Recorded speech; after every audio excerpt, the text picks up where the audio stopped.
आज की अपनी वीडियो है स्केलर और वेक्टर क्वांटिटी के ऊपर कि सदिश और अदिश राशियां क्या होती हैं। तो सबसे पहले हम यहाँ लिख देते हैं स्केलर, इसको बोलते हैं हम अदिश,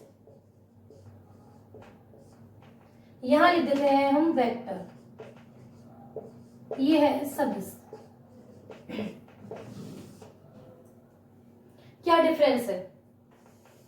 पहला डिफरेंस, अदिश मतलब कोई दिशा नहीं। सबसे पहले सिमिलरिटी लिखते हैं कि दोनों के अंदर मैग्नीट्यूड होता है, परिमाण होता है। परिमाण इसमें भी होता है।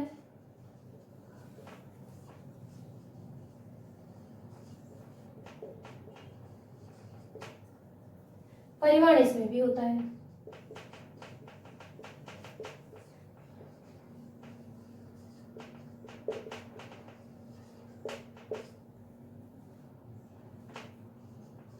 परिमाण दोनों में होता है। ठीक है, अब डायरेक्शन,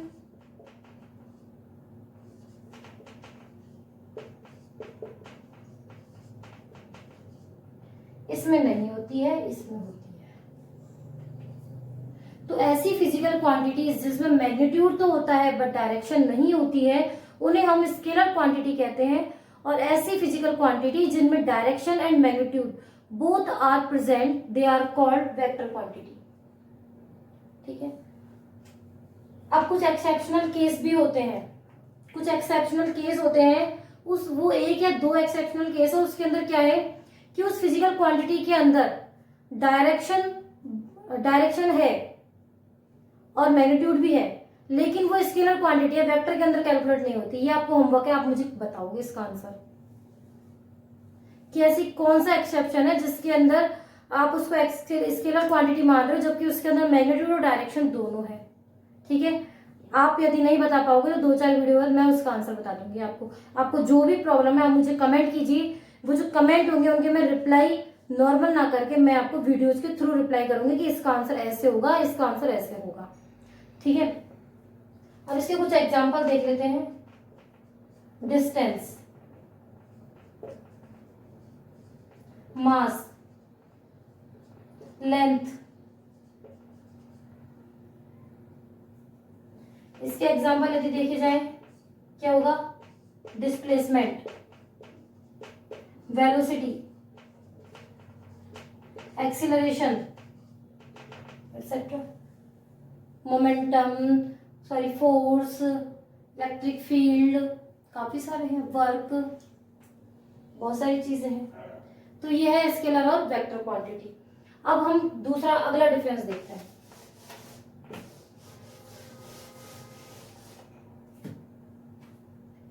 कि यदि इसके अंदर कुछ फंक्शन दिया जा रहा है तो वो इस टाइप से दिया जाएगा,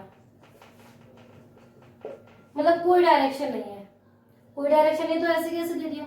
लेकिन यदि वेक्टर क्वांटिटी है और आपको बता नहीं रखा तो आप कैसे पहचानोगे कि भाई डायरेक्शन दे रखी है?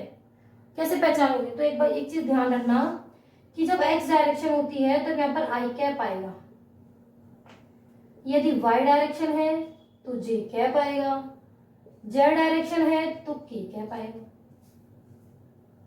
जहां भी आपको कैप के अंदर चीजें दिख रही है, 2i cap, 3j cap, 5k cap, मतलब कैप लगे हुए हैं, चाहे एक हो, चाहे दो हो, चाहे तीन हो, इससे कोई फर्क नहीं पड़ता। ठीक है, जरूर नहीं है तीनों डायरेक्शन साथ में आनी जरूरी है। कोई भी यदि एक भी आ रही है ना, मिनिमम एक तो होनी चाहिए, मैक्सिमम 3 हो जाए कोई प्रॉब्लम नहीं है, तो वो वेक्टर क्वांटिटी होगी। अब यदि यहाँ पर ये इस टाइप से होगा तो ये इस टाइप से आएगा, देखिए 3x² आई कैप प्लस 2x जे कैप प्लस 3k कैप। तो जब कैप लगे हों तो हम पहचान जाएंगे कि ये कैसी क्वांटिटी है? वेक्टर क्वांटिटी है। और ये वेक्टर के अकॉर्डिंग हम इसका वर्क करेंगे, तो हम इनको सबको इकट्ठा नहीं जोड़ेंगे, कभी भी अलग अलग करके जोड़ेंगे। ठीक है, नेक्स्ट और लास्ट कि ये स्केलर क्वांटिटी बस ऐसे रिप्रेजेंट कर दी, बट जब वेक्टर क्वांटिटी रिप्रेजेंट की होती है तो इसके ऊपर ऐसे एरो का निशान लगाया जाता है। ठीक है, अब मैं एक बहुत ही शानदार आपको डिफरेंशिएशन इंटीग्रेशन से रिलेटेड एक क्वेश्चन करवाती हूँ। तो डिफरेंशिएशन के ऊपर उस क्वेश्चन को मैं करवाती हूँ और स्केलर और वेक्टर दोनों में करेंगे हम उस क्वेश्चन को कि कैसे क्या डिफरेंस आता है। ठीक है, तो ध्यान से देखिए।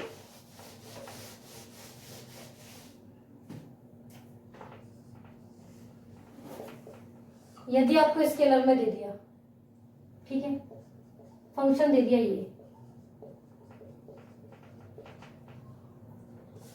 तो इसका डिफरेंशिएशन करेंगे हम वेलोसिटी। मैंने कहा डिफरेंशिएशन के लिए ही ले लूँ मैं सिर्फ इसको, इंटीग्रेशन के लिए यदि चाहिए होगा तो आप मुझे कमेंट करना, मैं उसकी वीडियो बना दूंगी। dfx हम t के रेस्पेक्ट में ले लेते हैं इस पूरे फंक्शन को, क्योंकि t का आपने किया भी नहीं है। 3t स्क्वायर प्लस 4t, दोबारा डिफरेंशिएशन करूंगी, d2 ft dt2 इस टाइप से लिखते हैं, देख लो। दोबारा करते हैं तो 2 2 लगा देते हैं। 3t स्क्वायर का क्या हुआ 2t, 4t का ओनली 4, तो ये आया 6t प्लस 4 हो गया। ठीक है, यदि मैं इसको वेक्टर के अंदर करती हूं, वेक्टर के अंदर कर दो, सबसे पहले तो क्वेश्चन का थीम ही चेंज हो जाएगा। यहां पे आएगा आर वेक्टर,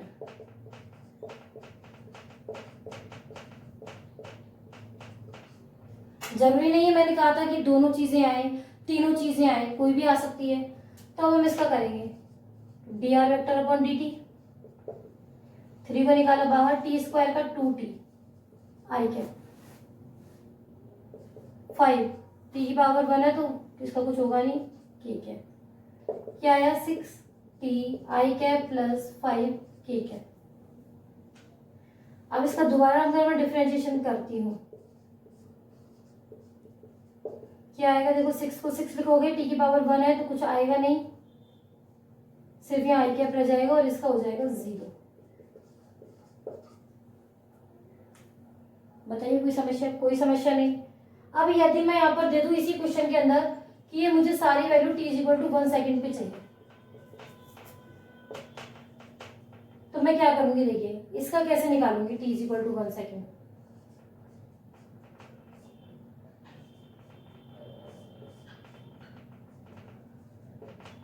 थ्री 1 का स्क्वायर 4 इंटू 1, 3 प्लस 4 7। और यदि मैं इसका करती हूं,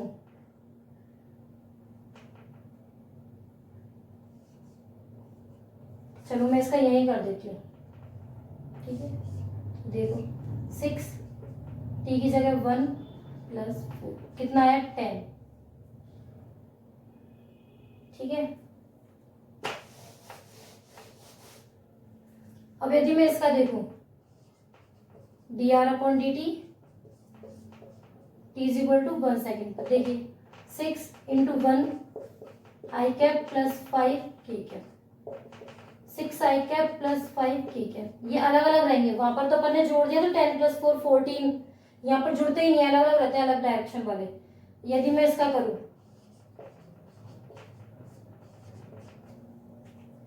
शायद विजुअल में तकलीफ आ रही होगी आपको, 6 आई कैप, क्योंकि यहाँ पर टी है ही नहीं, ये सिंपल है एकदम। आया आपको? प्रैक्टिस कीजिए, क्वेश्चंस भेजिए, कोई समस्या आती है मैं उसको सॉल्व करूंगी, ठीक है, और अच्छे से मेहनत कीजिए। हेलो फ्रेंड्स, तो आज का अपना नया टॉपिक होगा कि स्पीड और डिस्टेंस और डिस्प्लेसमेंट में क्या डिफरेंस है, ठीक है। स्पीड और वेलोसिटी वाला बाद में करेंगे, अभी हम करते हैं डिस्टेंस और डिस्प्लेसमेंट में क्या डिफरेंस है। काफी स्टूडेंट्स हैं जो ये नहीं पहचान पाते कि दूरी और विस्थापन इन दोनों में अंतर क्या है, हमेशा कंफ्यूज रहते हैं। तो डिस्टेंस और डिस्प्लेसमेंट आज हम इन दोनों में क्लियरिफिकेशन करेंगे कि डिफरेंस क्या है बेसिकली, ठीक है। तो उधर देखिए, डिस्टेंस और ये है डिस्प्लेसमेंट।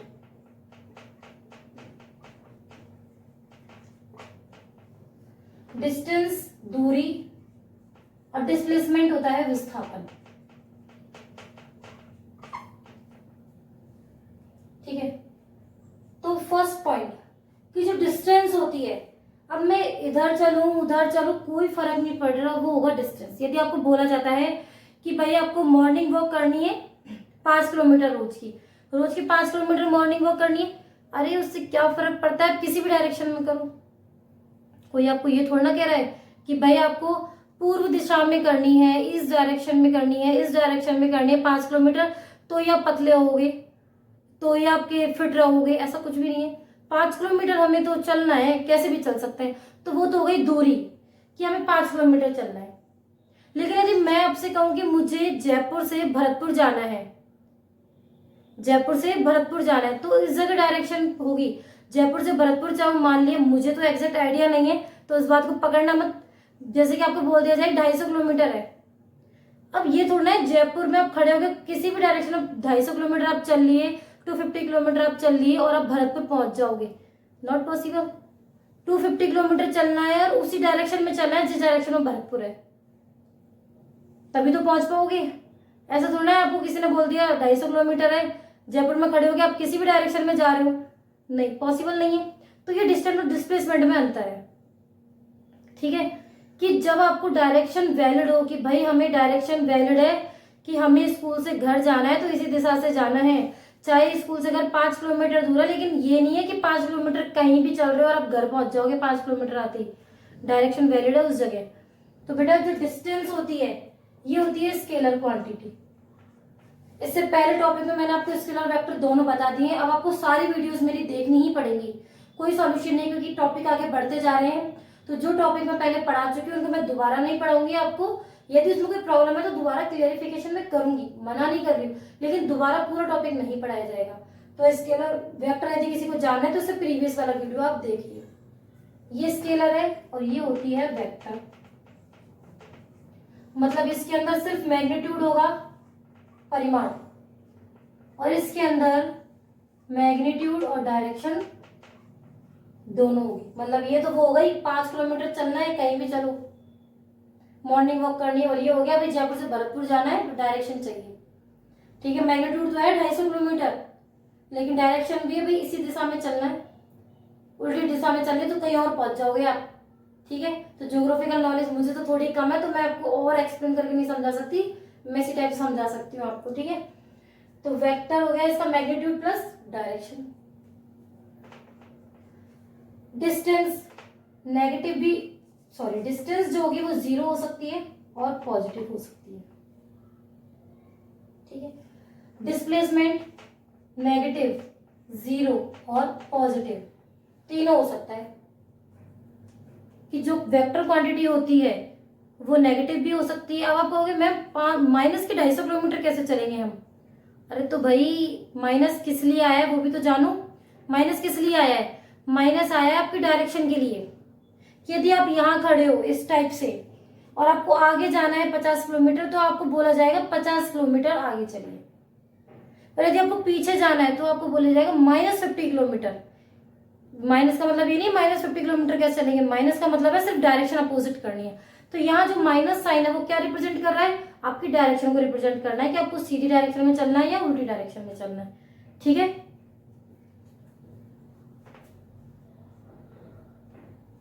अब हम अगला करें कि जो डिस्टेंस है वो मैक्सिमम मिनिमम दोनों हो सकती है, और डिस्प्लेसमेंट है वो मिनिमम ही हो सकता है, मैक्सिमम कभी नहीं होता है। कि या तो वो मिनिमम होगा या फिर इसके इक्वल होगा। ये चीज थोड़ा ब्रीफली आपको समझानी पड़ेगी, तो एक बार देख लीजिए।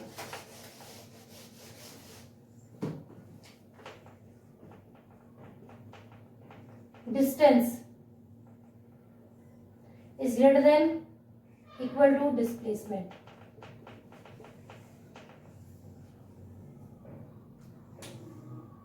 जो दूरी है विस्थापन के बराबर तो हो सकती है, लेकिन इससे कभी छोटी नहीं हो सकती, क्योंकि डिस्टेंस तो आप कहीं भी चल सकते हो, लेकिन डिस्प्लेसमेंट मिनिमम होता है। आई बात समझ में? जयपुर से भरतपुर जाना है, 250 किलोमीटर का रास्ता है, तो 250 किलोमीटर पर ही भरतपुर आ जाएगा। यदि आप 300 किलोमीटर चल दिए तो किसी की कोई गलती नहीं है, वापस बैकफुट लेना पड़ेगा आपको, मिलेगा लेकिन वही 250 किलोमीटर पे। इसलिए ये कभी ज्यादा नहीं हो सकता, ये इसके बराबर हो सकता है, इससे छोटा होगा, लेकिन बड़ा कभी नहीं होगा। डिस्प्लेसमेंट कभी बड़ा नहीं होगा, तो इस चीज का आप ध्यान रखो, ठीक है। अब एक एग्जांपल मैं दे देती हूँ आपको कि ये एक लड़की है ए और ये एक दूसरी लड़की है बी। ए को बी के पास आना है, तो पहला स्टेप तो ये बिल्कुल पता नहीं कहां से घूम फिर के आई है 20 किलोमीटर में। एक स्टेप ये है कि डायरेक्ट आ रही है और इसका जो घर है वो 3 किलोमीटर का है। तो इसके अंदर से डिस्प्लेसमेंट कौन सा होगा? मिनिमम चूजन पथ,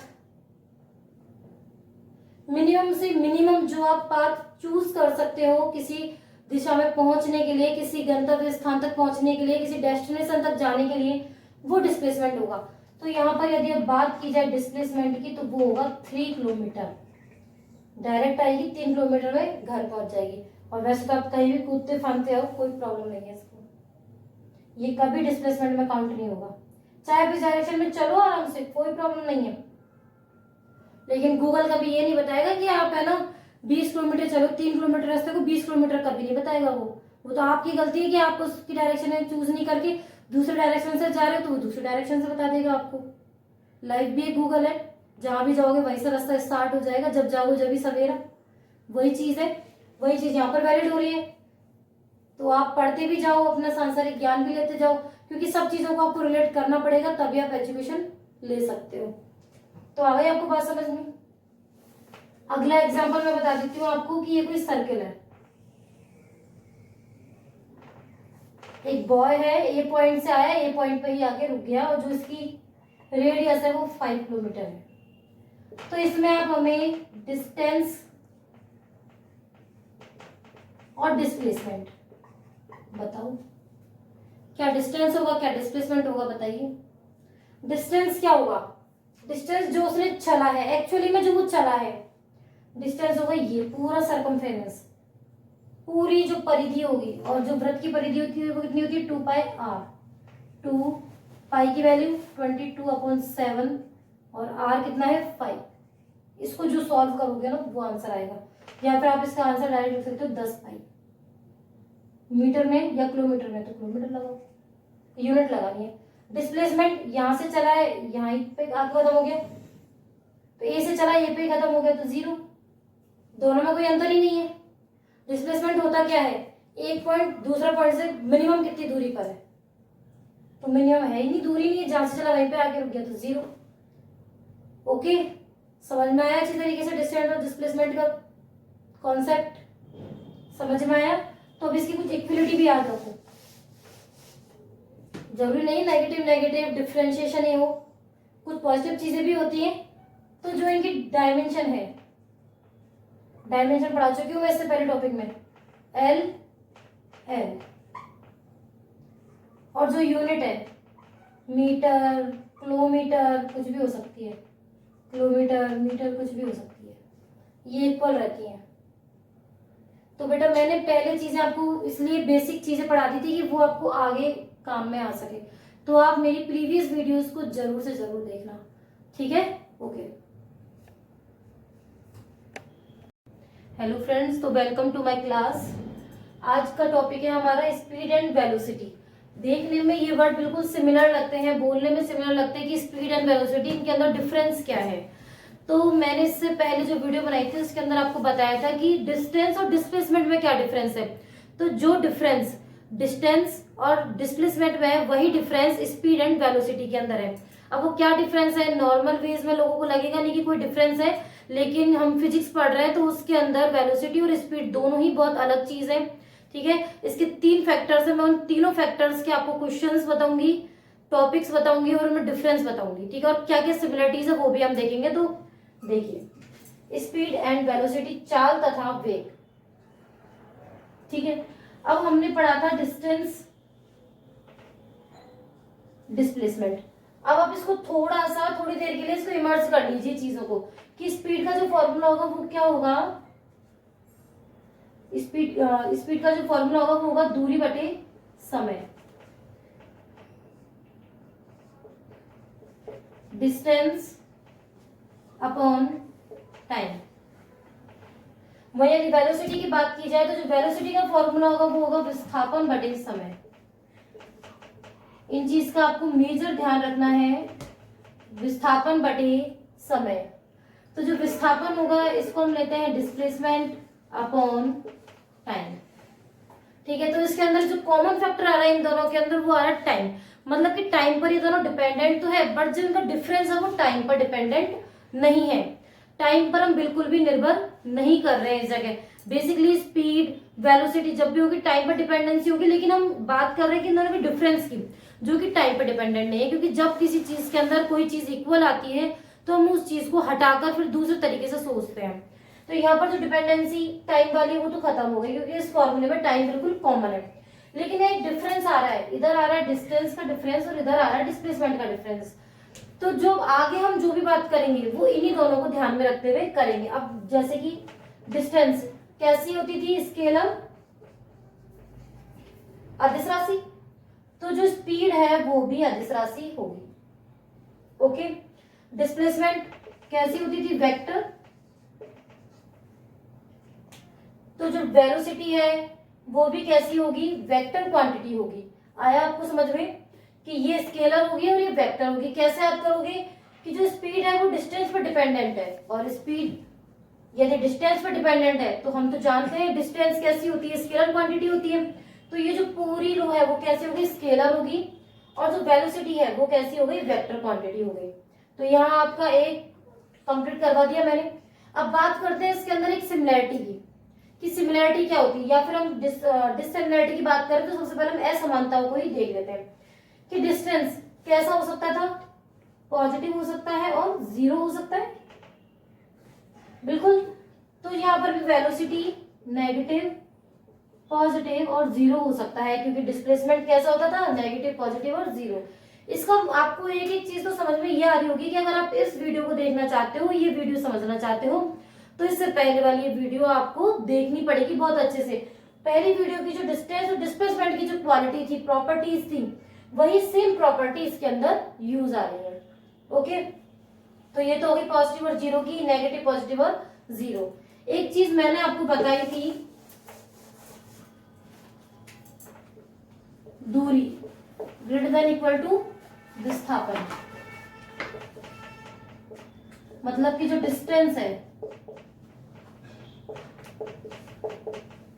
डिस्प्लेसमेंट में ये रिलेशन होता है। ठीक है, अब यहां देखिए तो डिस्टेंस स्पीड पर डिपेंड हो रहा है, speed greater than equal to velocity, चाल ग्रेटर देन इक्वल टू वेग। बताइए कोई समस्या? बहुत ही इजी कॉन्सेप्ट है इसको याद करने के लिए। तो आप ये चीज मैं आपको हर बार ही बोलती आ रही हूँ कि यदि आप कॉन्सेप्चुअली चीजों को लेके चल रहे हो, स्टार्टिंग से सारी चीजों को फॉलो कर रहे हो, तो आपको लास्ट तक कोई प्रॉब्लम नहीं आएगी। लेकिन यदि आप एकदम से किसी टॉपिक के बीच में आ रहे हो तो आपको बहुत प्रॉब्लम आएगी, क्योंकि वो आपको समझ में नहीं आएगा। फिजिक्स एक श्रृंखला का नाम है, ब्रांचेस टू ब्रांचेस इस पे वर्क करना पड़ता है। यदि आप ब्रांचेस लेकर ही इस पे वर्क करोगे तो आप सक्सेस हो पाओगे, अदरवाइज ये आपको टफ, डिफिकल्ट लगेगी और उसका कोई सेंस नहीं है। तो आप सारी वीडियोस को कंटिन्यूअसली देखिए, ठीक है। ज्यादा से ज्यादा इसको सब्सक्राइब कराइए, क्योंकि अब हमारे ऑनलाइन क्लासेस स्टार्ट होने वाली विद इन 10 डेज में। ऑनलाइन क्लासेस जब स्टार्ट होंगी तो व्यूज बहुत अच्छे आने चाहिए उसके ऊपर, ठीक है। तो वहां पर सिर्फ आपको एक टाइम फिक्स कर दिया जाएगा उस क्लासेस का, उस टाइमिंग पे आपको आना है, पढ़ना है, और यदि कोई प्रॉब्लम है तो उस पर कमेंट करने हैं। और जब किसी वीडियो के अंदर कोई प्रॉब्लम आएगी आप मुझे कमेंट करोगे तो उसका आंसर मैं कमेंट में ना देकर आपको टोटल एक वीडियो बना के दूंगी, ठीक है। तो जो भी आपको प्रॉब्लम है, जो भी टॉपिक आपको पूछना है, वो आप मुझे कमेंट करके बता सकते हो। तो ये तो हो गया इसका कॉन्सेप्ट। अब हम इसके अंदर समानताओं वाली चीजों को देखते हैं कि इसके अंदर इक्विलिटीज क्या क्या है। तो यूनिट मीटर पर सेकेंड, किलोमीटर पर सेकेंड एटसेट्रा। इसमें बात की जाए तो सेम, मीटर पर सेकेंड, किलोमीटर पर सेकेंड सेम। अब मैं यदि डायमेंशन की बात करती हूँ, डायमेंशन विमा की यदि मैं बात करती हूँ तो डायमेंशन भी इसकी LT -1 बिल्कुल सेम होगी, ठीक है। ये समझ में आ गया। अब जो स्पीड और वेलोसिटी है ये बोलने में अलग अलग है, वर्क लेकिन दोनों का लगभग सेम है, ठीक है। तो जो मैंने इसकी ग्राफ बनाया, आपके इससे पहले मैंने ग्राफ वाला टॉपिक बनाया है, ठीक है। उस टॉपिक के अंदर मैंने आपको ग्राफ बताया हुआ है, किसके ऊपर, वेलोसिटी का ग्राफ बनाया हुआ है डिस्टेंस और टाइम के बीच में, ठीक है। तो वही ग्राफ सब जगह वैलिड होगा वेलोसिटी का, ठीक है। तो ग्राफ वाला टॉपिक इससे रिलेटेड है, अब वो हम पहले बता चुके हैं आपको, तो वहां जाके आप इसको वापस देखना। अब देखते हैं इसका अगला टॉपिक, कि जब आपने स्पीड और वेलोसिटी कर ली तो एक वर्ड आता है instantaneous. Instantaneous speed, instantaneous velocity, इसका मतलब क्या है? सबसे पहले तो मैं आपको इतने हिंदी वर्ड बता देती हूँ जैसे बच्चे परेशान ना हो, क्योंकि मेरे पास कमेंट में आ रहा है कि मैम थोड़ा हिंदी पे ज्यादा ध्यान दें। हैं तो तात्क्षणिक चाल, तात्क्षणिक वेग, तात्क्षणिक चाल और तात्क्षणिक वेग। अब इनके ऊपर क्वेश्चन कैसे बनता है वो देखते हैं, कि जब इसके ऊपर क्वेश्चन बनेगा सबसे पहले होता क्या है। तात्क्षणिक, इंस्टेनियस, मतलब कि हमको पेशेंस नहीं है, हम क्या कर रहे हैं, बिल्कुल इम्पेशेंट होके हम क्या कर रहे हैं कि हर एक सेकंड पे हम उस चीज की ले रहे हैं कि अरे 2 मिनट बाद वेलोसिटी कितनी है, 3 मिनट बाद वेलोसिटी कितनी है, मतलब कि एक तरीके से हम ये माना जाए कि हर पल हमें उस की वेलोसिटी की इंफॉर्मेशन होना। तो ये होता है तात्क्षणिक, कि हर क्षण पर, और उसमें कोई डेविएशन नहीं आता है, कोई भी डिफरेंस उसके अंदर नहीं आता है। तो इसका मतलब ये है कि जब ये फॉर्म बनेंगी, दोनों सेम ही है, यहाँ पर आकर इस पॉइंट पर आकर ये दोनों बिल्कुल सेम हो जाती हैं। तो जब ये पॉइंट बनेगा तो इक्वेशन इस टाइप से घूम जाएगी।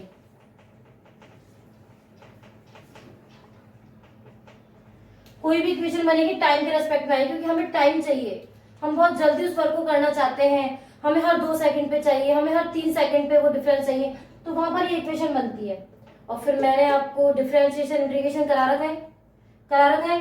डिफरेंशिएशन और इंटीग्रेशन वाले टॉपिक में आप देखना कि किस तरीके से जब डिस्टेंस दे रखे हो तो वेलोसिटी निकालते हैं, एक्सेलरेशन निकालते हैं। यदि इंटीग्रेशन करना हो तो एक्सेलरेशन दे रखा होता है और हम किस तरीके से वेलोसिटी निकालते हैं और किस तरीके से डिस्टेंस निकालते हैं। तो ये टॉपिक मैंने पढ़ाया हुआ है, तो यहाँ पर ये हमें इजी गोइंग आ जाएगा। इसके लिए क्या करना पड़ेगा, प्रीवियस वीडियो देखनी पड़ेगी।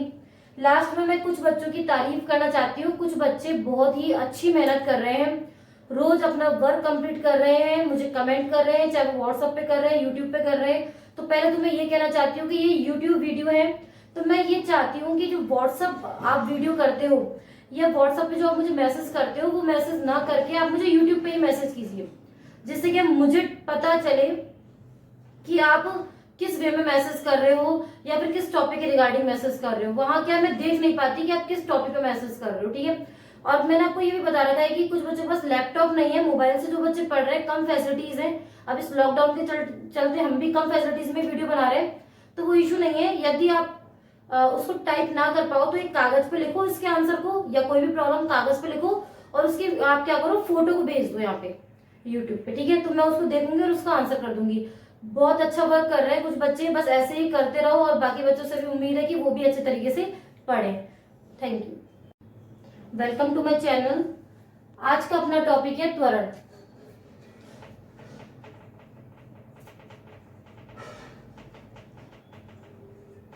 एक्सीलरेशन।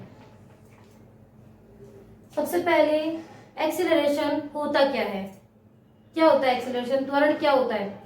मैं आपको एक सीधे वे में बता सकती हूँ कि यदि आप किसी कांस्टेंट वेलोसिटी से या कांस्टेंट स्पीड से, एक्सीलरेशन के अंदर वेलोसिटी और स्पीड का अंतर पड़ता है, वो क्या फर्क पड़ता है वो भी बताती हूँ, लेकिन उससे पहले मैं आपको ये समझा देती हूँ कि एक्सीलरेशन होता क्या है। आप यदि कोई बाइक चला रहे हो, कांस्टेंट स्पीड पे चला रहे हो, कांस्टेंट वेलोसिटी पे चला रहे हो, ठीक है, तो क्या होगा कि जो उसका एक्सीलरेशन होगा वो 0 होगा। लेकिन यदि उसी बाइक को आप कभी 5 किलोमीटर पर आवर, कभी 10 किलोमीटर पर आवर, कभी 60 की स्पीड से चला रहे हो, तो जो फ्लक्चुएशन होता है, क्या होता है, फ्लक्चुएशन होता है, वही एक्सीलरेशन होता है। यदि स्पीड के अंदर फ्लक्चुएशन नहीं होगा तो एक्सीलरेशन 0 हो जाएगा, ठीक है। आगे बात समझे कि यहाँ पर किसी भी वेलोसिटी के अंदर फ्लक्चुएशन होना बहुत जरूरी है। तो इसकी डेफिनेशन मैं बता देती हूँ। Velocity with respect to time is called acceleration. Velocity with respect to time is called acceleration. समय के सापेक्ष वेग में या वेग के परिवर्तन की दर त्वरण कहलाती है। ठीक, अब देखिए इसको रिप्रेजेंट किससे करते हैं, इसको रिप्रेजेंट करते हैं हम ए से। इसका फॉर्मूला होता है v अपॉन टी। यदि बात की जाए यहाँ पर वेलोसिटी की, तो वेलोसिटी की क्वालिटीज क्या होती हैं, ये वेक्टर होती है, तो एक्सेलरेशन भी वेक्टर है। वेक्टर पॉजिटिव, नेगेटिव और जीरो हो सकता है, तो ये भी हो सकता है। यहाँ पर एक चीज ध्यान रखने की है कि जब ये पॉजिटिव होता है त्वरण, तब तो इसको त्वरण बोलते हैं।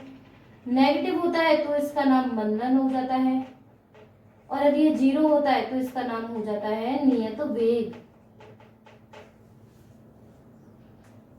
ठीक है, ये चीज कोई नहीं बताएगा आपको कि ये त्वरण है, ये मंदन है कम, और ये होता है नियत वेग। बोलते हैं एक्सेलरेशन जीरो, एक्सेलरेशन जीरो नहीं, यहाँ बोलेंगे नियत वेग। इंग्लिश प्रोनाउंसिएशन की बात की जाए तो ये हो गया एक्सेलरेशन, ये हो गया रिटार्डेशन, रिटार्डेशन। ठीक है, और ये हो गया कांस्टेंट स्पीड या कांस्टेंट वेलोसिटी। ठीक है, आप वेलोसिटी लिख दीजिए, कोई प्रॉब्लम नहीं। इसकी जो ग्राफ है वो मैं बता चुकी हूँ आपको। ग्राफ वाले टॉपिक के अंदर एक्सेलरेशन की वेलोसिटी और टाइम के रेस्पेक्ट में, डिस्टेंस और टाइम के रेस्पेक्ट में ग्राफ में बता चुकी हूँ आपको, तो ग्राफ आप वहां से देखोगे। अब मैं इसकी आपको बता देती हूँ विमा, डायमेंशन। तो जो इसकी डायमेंशन है वो कितनी होगी, LT-2। यदि मैं इसकी यूनिट की बात करूं, मात्रक, क्या होगा, मीटर पर सेकंड स्क्वायर, किलोमीटर पर सेकंड स्क्वायर, फुट पर second square, etcetera. I hope इस टॉपिक में आपको प्रॉब्लम नहीं होगी। अब जैसे मैंने आपको एक्सीलरेशन का बताया, वेलोसिटी और स्पीड का बताया, इंस्टेनियस का भी बताया था, तो ये इसमें भी होता है इंस्टेनियस एक्सीलरेशन। वही हर पल पर एक्सेलरेशन की जो मेजरमेंट होती है उसको हम इंस्टेंटेनियस एक्सेलरेशन कहते हैं। इसका फॉर्मूला होगा A = dv अपॉन dt। यदि वेलोसिटी और स्पीड की बात की जाए तो वो होता है dx अपॉन dt। ओके, तो मैं यहाँ पर आपको एक प्लस पॉइंट देती हूँ, यहाँ पर मैं इसे एक न्यूमेरिकल करा देती हूँ, यहाँ पर मैं आपको एक न्यूमेरिकल समझा देती हूँ इसके ऊपर। ठीक है, ग्राफ वाइज एक तैयार करवा देती हूँ एक टॉपिक, तो उससे आपको पता चल जाएगा किस टाइप के क्वेश्चन बनते हैं। मैंने एक टाइप का क्वेश्चन आपको बता रखा है कि एक्सेलरेशन दे रखा हो तो हम इंटीग्रेशन करेंगे, वेलोसिटी निकाल लेंगे, फिर इंटीग्रेशन करेंगे हम स्पीड निकाल लेंगे, वो मैं बता चुकी हूँ। अब दूसरा टाइप का क्वेश्चन देखिए अब आप, ठीक है, क्योंकि ये टॉपिक आपका यहाँ पर क्लियर कंप्लीट हो चुका है। तो एक क्वेश्चन देखिए, यदि इस टाइप से आपको दे दिया जाए एक question,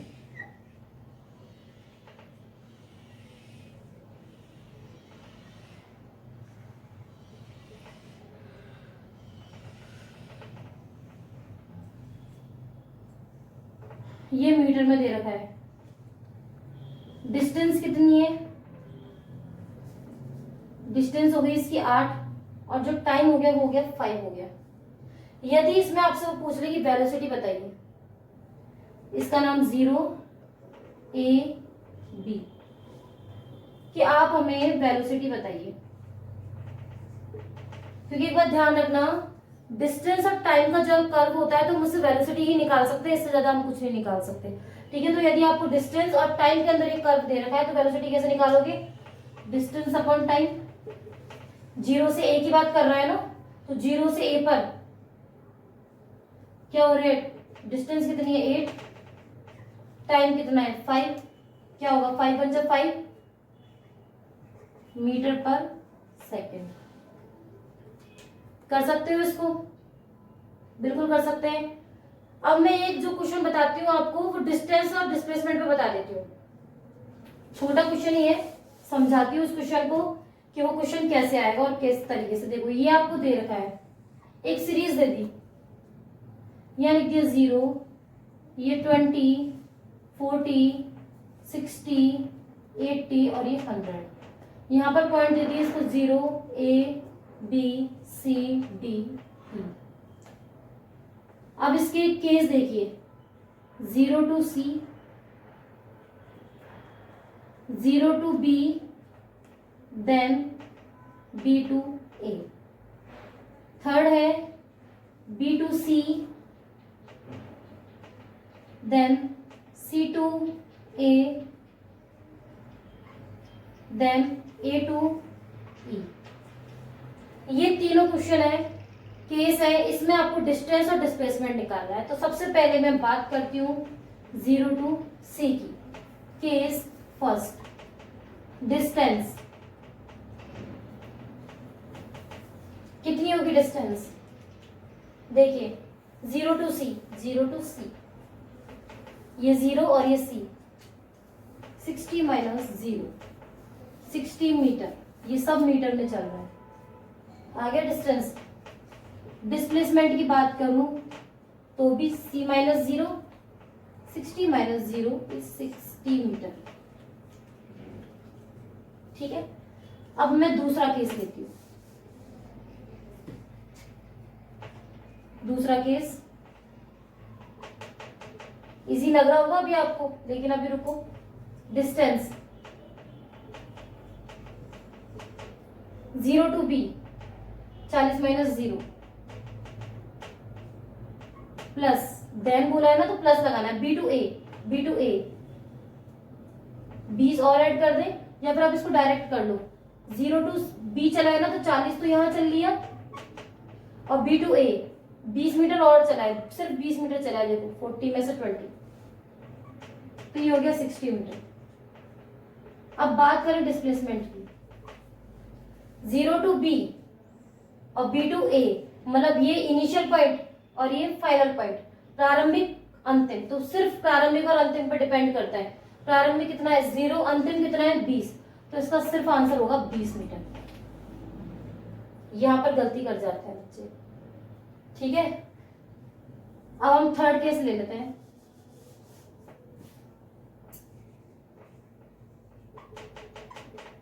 distance B to C 20, C to A फिर 40, A to E, A to E 80, 140 metre. Calculation हम खुद कर रहे हैं, ऐसा नहीं रट के बता रहे हैं आपको, है ना। ये मत सोचना बहुत फास्ट कैलकुलेशन है तो कह रहे मैम रट रहे हो आप तो। अब इधर देखो, B तो इनिशियल पॉइंट, तो पहले B to C चला, C to A चला, फिर A to E चला, तो ये प्रारंभिक, ये अंतिम, बस इन दोनों को ही निकालना है। कितना?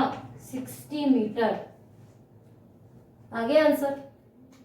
बस ऐसे अच्छे अच्छे क्वेश्चन आंसर यदि आपको देखने हैं तो आप वीडियोस को देखो, लाइक शेयर सब्सक्राइब करो। Okay, thank you.